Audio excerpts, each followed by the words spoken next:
안녕하세요. 올라한의원 원장입니다. 오늘은 말초신경병증이라고 하는 병을 처음 듣게 되어서 너무나 생소하고 어렵게 느껴지시는 분들을 대상으로 해서 아주 쉽고 자세하게 설명해드리는 시간을 마련해 보았습니다. 말초신경이라는 것은 우리 몸의 팔이나 다리 끝부분까지 골고루 퍼져 있는 신경을 의미합니다. 이런 말초신경은 왜 퍼져 있을까요? 바로 우리 몸 곳곳에 퍼져 있는 곳에서 일어나는 일들에 대해서 정보를 전달해 주기 위해서인데요. 예를 들어서 우리가 어떤 물건을 만졌을 때 이것이 뜨겁다, 차갑다, 혹은 따끔따끔하다, 아프다 라고 하는 느낌을 느낄 수 있는 것은 바로 이 부분에 퍼져 있는 말초신경에서 우리가 느끼는 감각을 쭉 말초신경을 타고 바로 우리의 머리, 그러니까 뇌에서 느낄 수 있도록 그 신호를 전달해 주기 때문인데요. 그런데 어떤 경우에 뜨거운 것을 만지지 않아도 내 몸의 일부분이 뜨겁게 느껴지거나 차가운 것을 만지지 않아도 내 몸의 일부분이 차갑고 시리게 느껴지는 경우가 있습니다. 넘어져서 까지지 않았는데도 어떤 부위가 쓰라리고 화끈거리는 느낌이 드는 경우도 있고, 바늘이나 못으로 찔리지 않았는데 누가 바늘이나 못으로 쿡쿡쿡쿡 찌르는 것 같은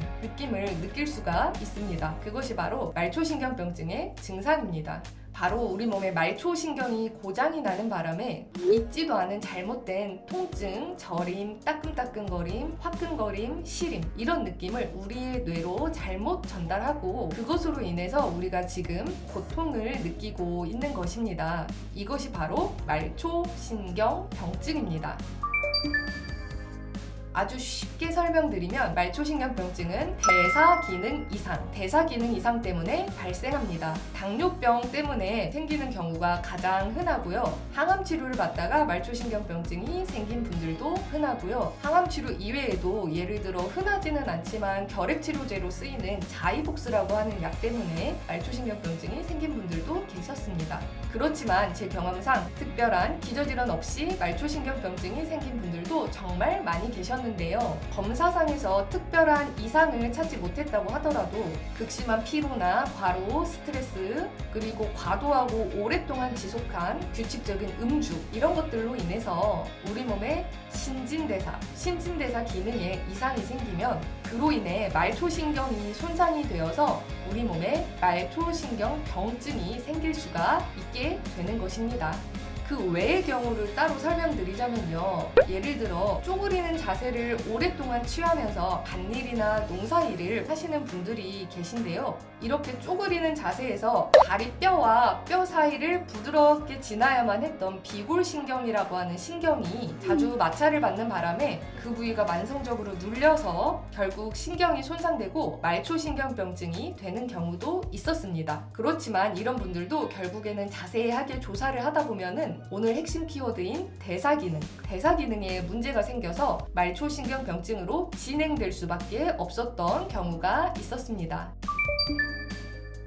첫 번째 증상은 저림입니다. 손과 발이 동시에 저리기 시작하는 분들도 계시고, 물론 손부터 저린 분들도 계시지만 대부분은 바로 발부터 저림 증상이 시작됩니다. 우리가 이렇게 서 있거나 걷는 자세에서 발에 체중 부하가 실리기 때문에 발 쪽의 말초신경이 조금 더 취약한 것으로 추정되고 있는 상황인데요. 저림 증상이 아주 가벼운 분들도 계십니다. 벌레가 살살살살 기어가는 정도의 느낌이 든다고 하시기도 하십니다. 그렇지만 심한 경우에는 저림 증상이 너무너무 심하고 고통스러워서 밤에 조금도 잠을 잘 수가 없다고 하시거나, 저림 증상에 더해서 아주 쥐가 나는 것처럼 극심하게 근육이 뭉치는 증상이 동반되어서 너무너무 고통스러워 하시는 분들도 계십니다. 이렇듯 사람마다 저림 증상의 강도는 아주 다양하게 나타날 수 있습니다. 그 다음으로 특정 부위가 화끈거리거나 따끔거리는 느낌이 있을 수 있습니다. 특히 이 따끔거림이 국소적으로 내가 저림이 있는 손이나 발의 끝부분에만 있는 것이 아니라 몸 여기저기, 그러니까 뜬금없이 발뚝, 가슴, 배, 등, 허벅지 이런 부위로 돌아다니면서 따끔 따끔 하면서 사람을 깜짝 놀라게 만드는 정도로 증상이 있는 분들이 계십니다. 그 다음으로 세 번째, 시림 증상을 말씀하시는 분들이 계십니다. 조금만 차가운 바람에 노출되어도 발과 다리가 너무너무 시리다고 호소하시는 경우가 있습니다. 예를 들어 잠을 잘 때는 양말을 2겹을 신어야 한다거나 맨발로 집안을 돌아다니는 건 도저히 불가능하다고 하시는 경우도 있고요. 외출할 때는 꼭 발토시를 꼼꼼하게 해야 하는 분들도 계십니다. 특히 돌아다니는 순간은 괜찮은데 앉아있는 자세를 취하면은 발이 너무너무 시리다고 호소하시는 경우가 있는데요. 이 경우는 말초신경병증의 하지불안 증후군이 더해진 경우에 해당합니다. 이 부분은 조금 특수한 사례이니까 나중에 따로 설명드리겠습니다. 보통 말초신경병증으로 고통을 겪으시는 분들은 얼마나 많이 아픈지, 그리고 조금이라도 덜 아프기 위해서 내가 뭘 하면 되는지 이런 부분에만 집중하시는 경향이 있습니다. 물론 그 부분이 중요하지 않다는 것이 아닙니다.